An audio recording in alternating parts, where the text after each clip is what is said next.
Hello dear students, BSc nursing join பண்ணும் போது இப்போ அட்மிஷன் கிடைக்குமான்னு மட்டும் யோசிக்காதீங்க.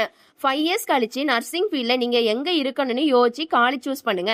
நம்ம நாமக்கல் குமாரபாளையம்ல இருக்கிற Annai JKK. Sampoorani Ammal college of nursing. இந்த college Tamil Nadu doctor MGR medical university affiliate ஆன இன்ஸ்டிடியூஷன். இங்க பிஎஸ்சி நர்சிங்கோட ஸ்டாப் ஆகல. GNM, post basic nursing, pathway, medical surgical, child health, OBG, psychiatric, community நர்சிங்னு மல்டிபிள் எம்எஸ்சி ஸ்பெஷலைசேஷன் பிஹெச்டி பாத்வேவும் இன்ஸ்டிடியூஷன்ல லிஸ்ட் பண்ணியிருக்காங்க. ஸோ நர்சிங்கை ஜஸ்ட் ஒரு டிகிரியா இல்லாம long term career and higher study ஜோர்னியா பாருங்க. இந்த காலேஜை உங்க 2026 ஆப்ஷன்ல செக் பண்ணுங்க. உங்க எலிஜிபிலிட்டிக்கு கரண்ட் நர்சிங் கோர்ஸ் செலக்ட் பண்ண அட்மிஷன் கைடன்ஸ் வேணும்னா உடனே ஸ்கிரீன்ல இருக்க நம்பருக்கு இப்பவே கால் பண்ணுங்க, இல்ல டைரக்டா டிஎம் பண்ணுங்க. இந்த இன்ஃபர்மேஷன் யூஸ்ஃபுல்லா இருந்தா உங்க ஃப்ரெண்ட்ஸ்க்கு இந்த வீடியோவை ஷேர் பண்ணுங்க. அட்மிஷன் ரிலேட்டட் அப்டேட்ஸ் மிஸ் ஆகாம இருக்க நம்ம பேஜை ஃபாலோ அண்ட் சப்ஸ்கிரைப் பண்ணிக்கோங்க. தேங்க்யூ.